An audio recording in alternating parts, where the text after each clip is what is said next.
Hi friends, మీరు చూసిన thing farmer area Telugu. Friends, మనకి ఇక్కడ కనిపిస్తున్నవి నాటు ఆవులు అండి.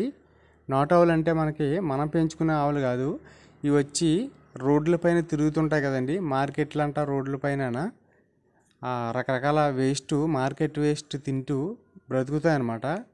ఇవి వచ్చి చాలా ఇమ్యూనిటీ పవర్ కలిగి ఉంటాయండి. ఈ ఆవుల్ని మనకి కొన్నిటిని తీసుకెళ్ళి వాటిని మనకి మిగతా ఆవులతో జత చేసినట్టయితే, అంటే సంకరపరిచినట్టయితే వచ్చిన అవుట్పుట్ ఏదైతే ఉంటుందో కొత్త రకం, అది వచ్చి మనకి చాలా ఇమ్యూనిటీ పవర్ అయితే కలిగి ఉంటుందండి. చాలా హెల్తీగా కూడా పెరగగలదు. ఎలాంటి ప్రదేశంలో అయినా సరే ఇవి మనగలవు అనమాట, అంటే బ్రతకగలవు. ఆ వాతావరణాన్ని అలవాటు చేసుకొని బ్రతకగలవు అనమాట. చూసారు కదా, ఇక్కడైతే ఒక 40-50 గుంపు అయితే ఉందండి. మా ఏరియాలో ఆవులకి ఎక్కువ రెస్పెక్ట్ అయితే ఇస్తారు. అందువల్ల ఇవి ఇంత క్షేమంగా ఇంత సంఖ్యలో అయితే ఉన్నాయి. ఇవి నైట్ ఇక్కడ మార్కెట్లో రెస్ట్ తీసుకుంటున్నాయండి.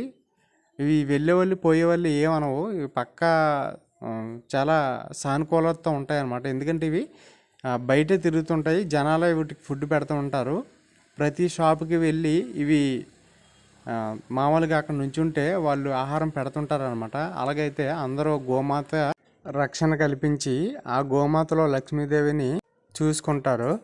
పాడి పరిశ్రమలో ఆవులకి చాలా ప్రాధాన్యత అనేది ఉందండి. మీకు ఎప్పుడైనా ఆవులు కనిపిస్తే వాటికి తిండి పెట్టండి. వీడియో నచ్చితే లైక్ చేయండి. Thank you.